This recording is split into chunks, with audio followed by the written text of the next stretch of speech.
Regardez la vie des diocèses avec la Mutuelle Saint-Martin.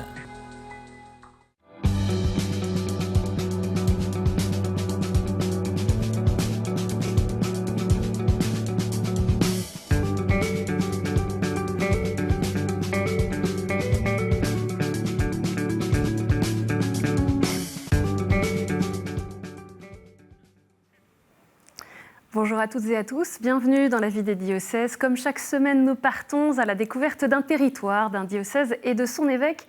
Et aujourd'hui, nous partons vers l'est de la France pour découvrir le diocèse de Saint-Claude dans le département du Jura. Dans cette édition, nous verrons une belle initiative de jeunes chrétiens du diocèse qui propose une ZAD, pas comme les autres, une zone d'adoration déambulante à la rencontre des habitants. Et nous entendrons la nouvelle responsable de la fraternité des missionnaires diocésains qui rassemblent les catholiques engagés dans les services du diocèse pour une nouvelle façon de vivre la mission. Quelques éléments de référence pour mieux connaître le département du Jura, situé dans la région Bourgogne-Franche-Comté. 3 villes principales, Lons-le-Saunier, la préfecture, au centre, Dole au nord et Saint-Claude, où se trouve la cathédrale, au sud. L'économie du département est marquée principalement par une forte réalité rurale, agricole, par les vignobles et par l'artisanat. Et la beauté de ces lacs et de ces montagnes attire de nombreux touristes dans le Jura, dont le nom signifie d'ailleurs « forêt de montagne ». Pour parler du diocèse de Saint-Claude, je reçois aujourd'hui Monseigneur Jean-Luc Garin. Bonjour Honorine. Bonjour Monseigneur. Alors vous êtes un tout jeune évêque. Tout jeune évêque. Ordonné en 2021. Vous êtes originaire du département du Nord. Vous avez été ordonné prêtre en 1997 pour le diocèse de Lille avec des missions marquantes au service notamment de la formation comme professeur et supérieur du séminaire de Lille. Vous avez d'ailleurs travaillé à la demande des évêques de France à l'écriture d'une nouvelle règle pour la formation des prêtres, ce qu'on appelle la ratio nationalis. Et puis votre devise épiscopale, c'est ce verset de la lettre aux Romains: l'espérance ne déçoit pas. On va en parler, mais après 24 ans de ministère dans le nord de la France, comment se passe la découverte de ce nouveau territoire du Jura ? Très bien, très bien. Comme je suis un fils de paysan, je crois que j'ai été préparé à la découverte de ce grand territoire rural. J'ai découvert un diocèse forcément très différent de celui de mon diocèse d'origine, avec des régions très différentes, une culture aussi très différente. Et j'étais vraiment touché par l'accueil et aussi l'attente des gens vis-à-vis de leur jeune évêque.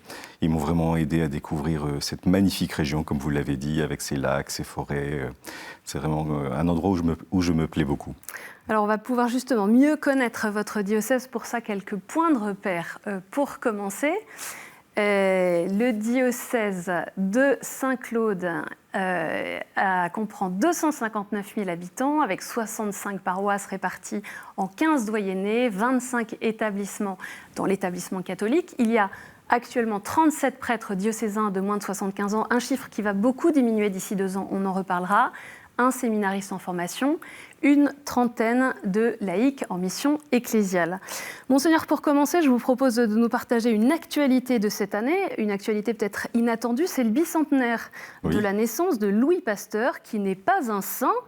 Alors, le diocèse de Saint-Claude a voulu rendre hommage à ce savant jurassien que vous présentez comme un chercheur infatigable. Pourquoi ?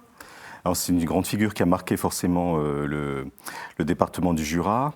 Je me suis aperçu en arrivant dans le Jura que régulièrement l'Église avait aussi pris la parole sur ce grand chercheur.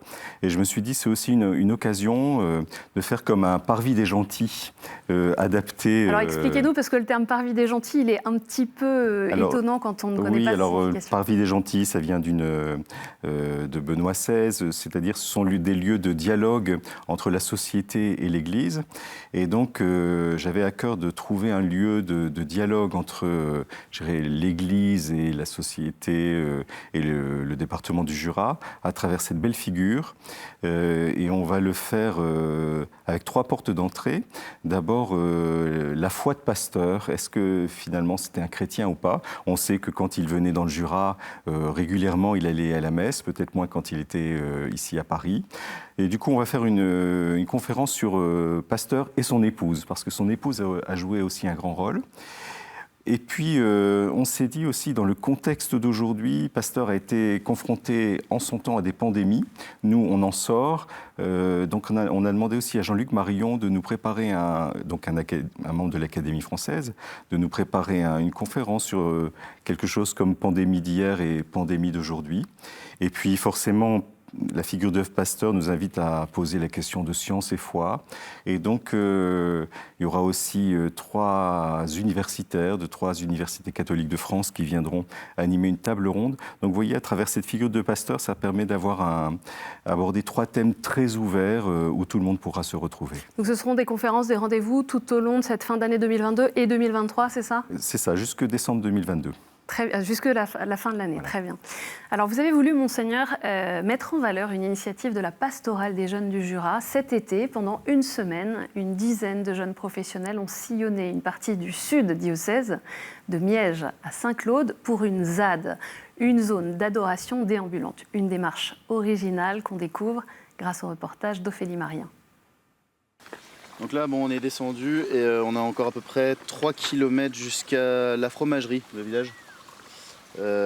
Puis on va toquer là-bas aux portes pour retrouver à manger, donc il faut qu'on y soit avant midi. Ces jeunes professionnels ne sont pas des randonneurs ordinaires. Ils participent à la ZAD, zone d'adoration déambulante du diocèse de Saint-Claude.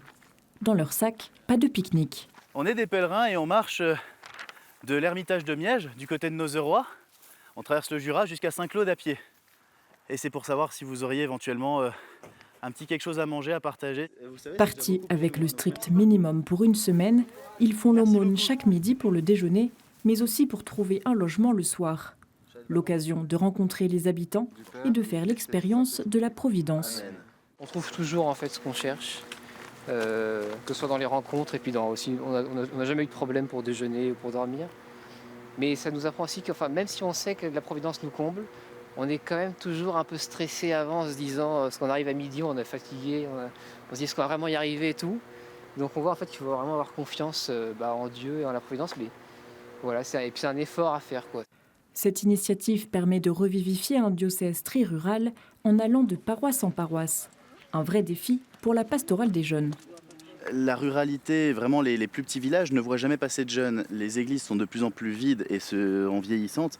Et des projets comme la ZAD ou même d'autres projets des fois de jeunes, ça permet de montrer une présence de jeunes sur le terrain et de voir que la foi elle n'est pas morte. Et même si des jeunes habitent dans des petites localités, on va aller les rencontrer aussi et leur montrer qu'ils peuvent nous rejoindre sur des projets particuliers. Le soir venu, temps convivial devant l'église du village d'arrivée. Les paroissiens des environs et toutes les personnes croisées dans la journée sont conviés à un apéro, puis à la veillée d'adoration préparée et animée par les jeunes zadistes.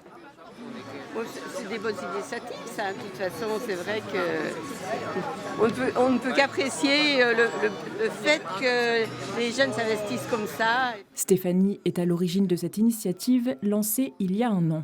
À un moment donné de notre vie, on a reçu ce cadeau du Christ.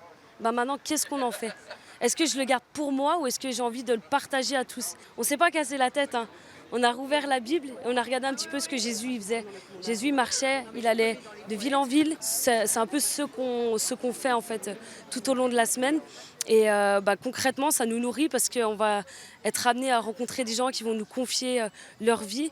On se rend compte dans les rencontres éphémères aussi que les gens rapidement ils vont nous parler peut-être de leurs soucis de santé, de leurs soucis de famille ou de ce qu'ils ont au plus profond de leur cœur. Et ensuite, pendant la veillée, c'est là où tout ce qu'on a vécu dans la journée prend sens. Pendant cette veillée d'adoration, chacun des jeunes porte dans ses prières les personnes rencontrées dans la journée et dépose devant le Christ cette démarche missionnaire.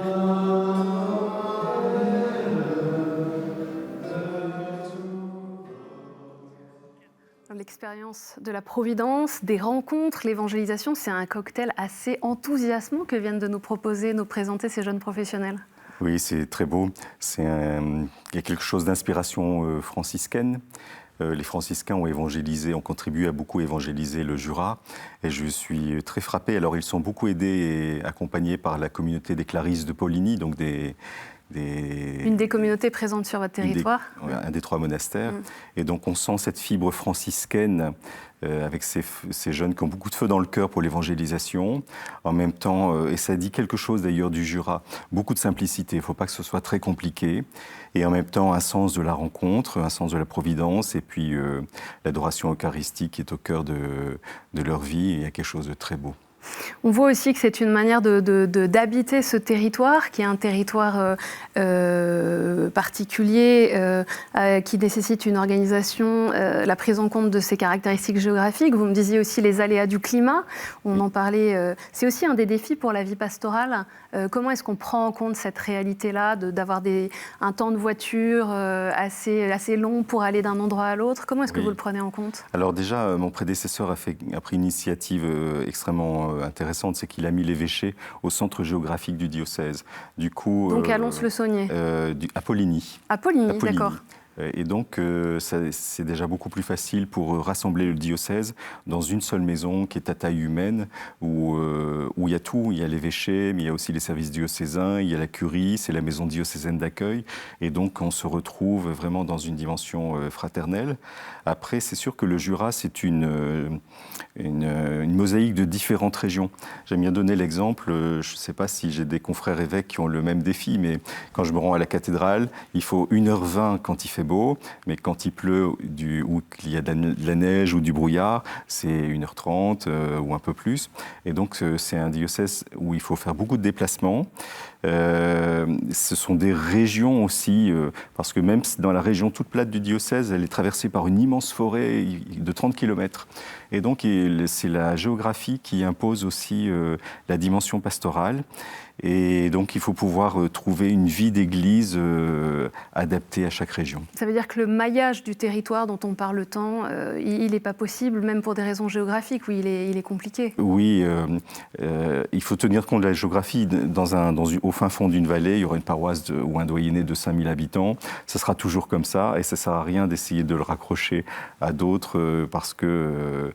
Voilà, les déplacements sont trop conséquents. On peut revenir sur un état des lieux, c'est vous-même qui me proposiez d'ailleurs de le présenter comme ça, un état des lieux assez réaliste du presbytérium. Vous me disiez en préparant cette émission qu'à l'horizon 2024, il restera 6 prêtres diocésains jurassiens encore actifs, et que les 3/4 des prêtres en activité sont déjà d'ailleurs fidei donum, originaires d'autres pays, d'autres réalités. Comment est-ce que vous prenez en compte justement cet état des lieux? Alors le fait que le presbytérium soit pas très nombreux, donc d'une bonne trentaine de prêtres, c'est à la fois un défi mais un avantage d'abord, parce que l'évêque il connaît les prêtres, on se rencontre très souvent, on peut les accompagner facilement.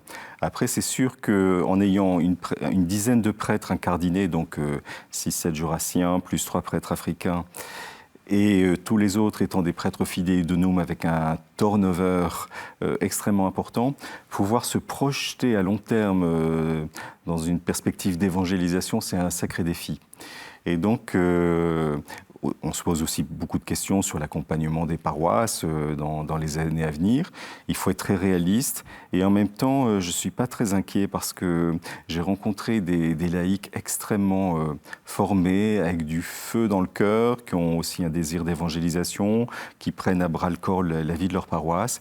Donc c'est sûr que j'accueille mon arrivée dans le Jura un peu comme un laboratoire où on est obligé d'expérimenter un peu des choses nouvelles pour l'avenir de l'Église. Mais justement, une expérimentation, c'est ce qu'on va voir maintenant, puisque pour développer le dynamisme missionnaire encouragé par le pape François dans la joie de l'Évangile, vous avez décidé de créer une fraternité de missionnaires diocésains qui rassemble les responsables des services diocésains pour expérimenter une nouvelle façon de vivre ensemble la mission. Les explications de Fabienne Vapillon, la responsable de cette fraternité.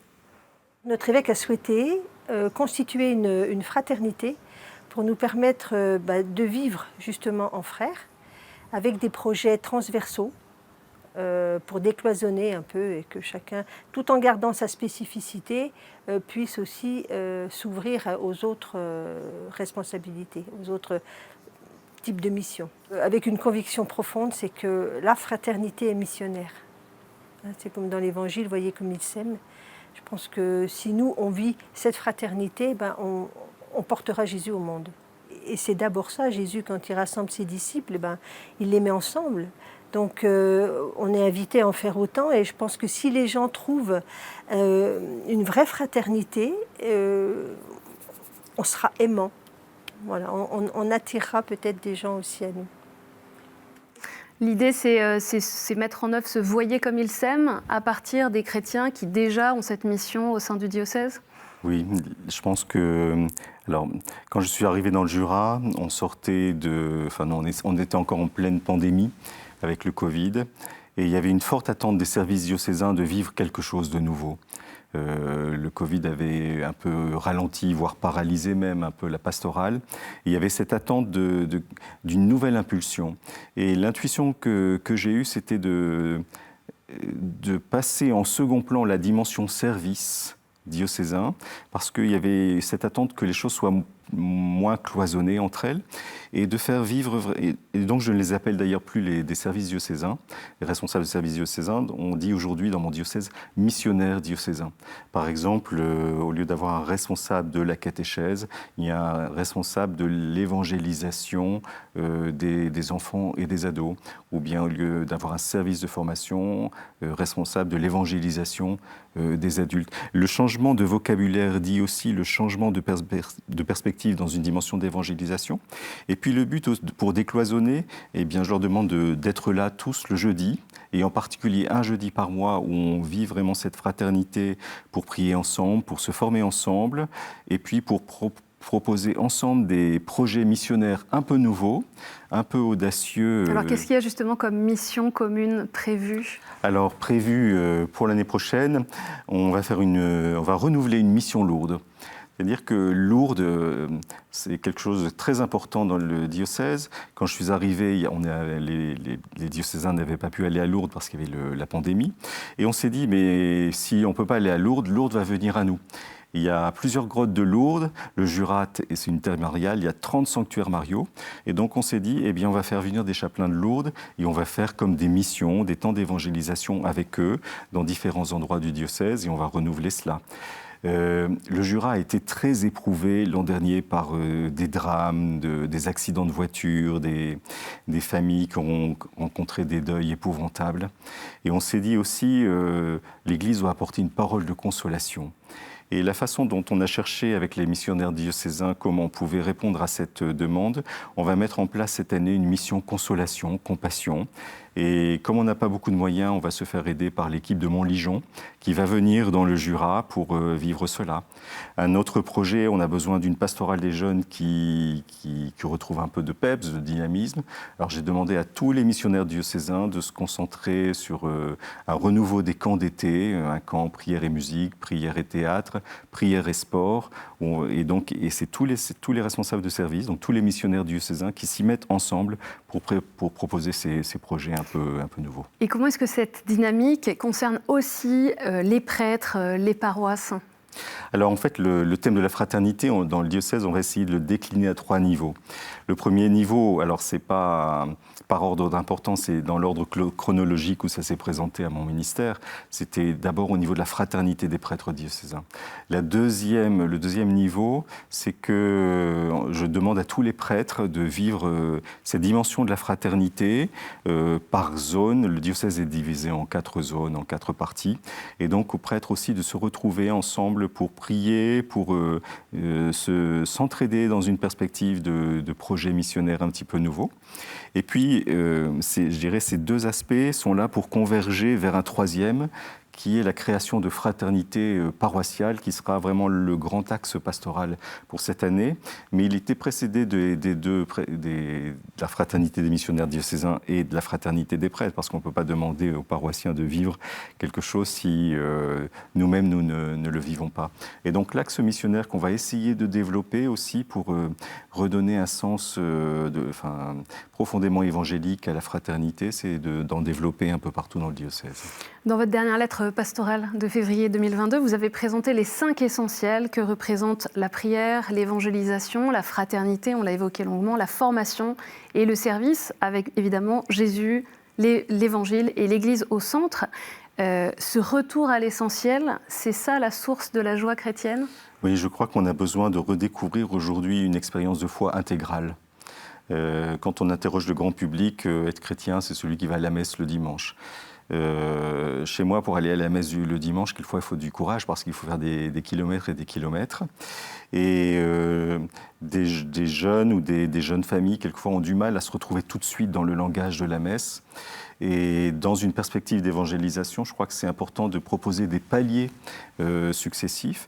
Et je crois que la dimension d'une fraternité où on vit ces 5 essentiels de la foi, qui puisent leur origine dans les actes des apôtres, hein, acte de 42, ils étaient assidus à la... Première communauté chrétienne, oui. Première communauté chrétienne, assidue à la prière, à la fraction du pain, à l'enseignement des apôtres, au souci des plus pauvres. Et donc, c'est tous ces ingrédients qu'on souhaite remettre en valeur. Alors, j'ai demandé, dans le cadre de la démarche synodale du diocèse, à ce que chacun ose relire sa vie de foi à la lumière des 5 essentiels, mais aussi que chaque groupe du diocèse, chaque paroisse, relise aussi son activité pastorale à travers cette lumière, et puis comment cette pédagogie des 5 essentiels, parce que c'est juste une pédagogie, elle peut nous aider à discerner des projets nouveaux pour l'évangélisation dans nos paroisses et doyennés. Je vous propose maintenant d'écouter quelques questions de terrain.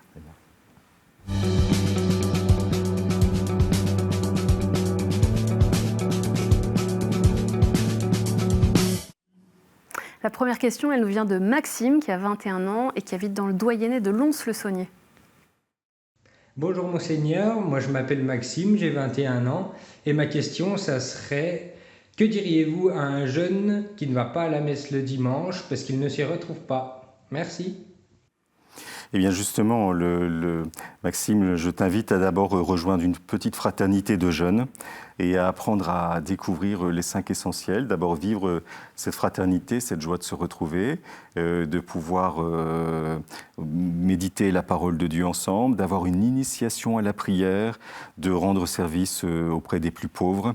Et je pense que cette expérience d'une foi intégrale, petit à petit, permet d'entrer plus facilement dans le langage de la messe. Mais voilà, j'inviterai Maxime à rejoindre, et je t'invite Maxime à rejoindre une fraternité de jeunes et de prendre contact avec Alexis, notre responsable de la pastorale des jeunes, pour en trouver une au plus vite. Une autre question de Françoise. Je me demande comment vous allez vous y prendre pour continuer cette route qui est pleine d'embûches et pas facile pour vous, pour nous, quand on veut évangéliser. Merci, Monseigneur, de tenir bon grâce à nos prières. Alors d'abord, je répondrai que l'espérance ne déçoit pas et que vraiment je ne suis pas inquiet pour l'avenir. On a vu dans cette émission le magnifique reportage des jeunes de la ZAD qui s'en remettent à la Providence et qui arrivent à faire des choses merveilleuses avec des petits moyens. Parce qu'ils vont à la rencontre, ils sortent, ils ont la foi chevillée au corps, ils prient, mais ils sortent pour aller à la rencontre. Et je crois que c'est ce que doit faire l'évêque, un homme de prière, aller à la rencontre, sortir, c'est ce que j'essaye de faire à longueur de journée. Mais ça, je ne vais pas le faire tout seul, je vais le faire aussi avec vous. Monseigneur Jean-Luc Garin, on arrive déjà dans les dernières minutes de cette émission. Vous avez choisi comme devise, vous venez de la citer d'ailleurs, l'espérance ne déçoit pas. Quelle est votre espérance pour votre diocèse dans cette réalité qu'on a décrite rapidement? Quelle est votre espérance? Eh bien, mon espérance, c'est que les diocésains aient à cœur de découvrir le Christ encore plus, ceux qu'ils connaissent, qu'ils découvrent encore plus, et puis qu'ils le partagent. Mon espérance, c'est que tous les diocésains soient vraiment des missionnaires qui aiment Jésus et qui le fassent aimer. Et on sait que l'évangélisation, ce n'est pas une œuvre solitaire, c'est quelque chose qu'on doit vivre en communauté, en petits groupes. Et donc, les diocésains le savent, parce qu'ils m'entendent régulièrement le dimanche. C'est voilà, qu'on soit des disciples de Jésus et puis des apôtres. Vous avez insisté sur cette dimension fraternelle, communautaire, c'est quelque chose qui vous tient à cœur. Et puis en même temps, dans votre parcours, vous avez beaucoup participé à la formation des futurs prêtres, au discernement des futurs prêtres. On va terminer par cette question. Quelle est votre vision de la vocation du prêtre aujourd'hui et même dans votre diocèse? Comment prendre soin de futures vocations sacerdotales dans ce contexte? Je crois qu'aujourd'hui, un prêtre doit être un apôtre. Et qu'aujourd'hui, il y a un vrai enjeu dans nos paroisses, c'est de pouvoir évangéliser. Et cette évangélisation-là, elle passe aussi par cet appel du Seigneur qui est toujours à l'œuvre dans tous les diocèses de France. Oui, et puis le pape François nous invite vraiment, depuis la joie de l'Évangile, à entrer dans cette perspective, dans cette dynamique de la mission. Moi, je suis très marqué, j'invite ceux qui nous écoutent à relire ces passages dans Evangelii Gaudium, la joie de l'Évangile, le numéro 33, le numéro 25, que toutes les paroisses se mettent vraiment dans un état de mission. C'est mon espérance. Merci beaucoup, Monseigneur Jean-Luc Garin, pour cette première visite sur le plateau de la vie des diocèses. Pour en savoir plus sur le diocèse de Saint-Claude, vous pouvez parcourir son site internet sur églisejura.com. Vous pouvez bien sûr retrouver cette émission sur ktotv.com. Merci encore pour votre fidélité. Je vous donne rendez-vous la semaine prochaine.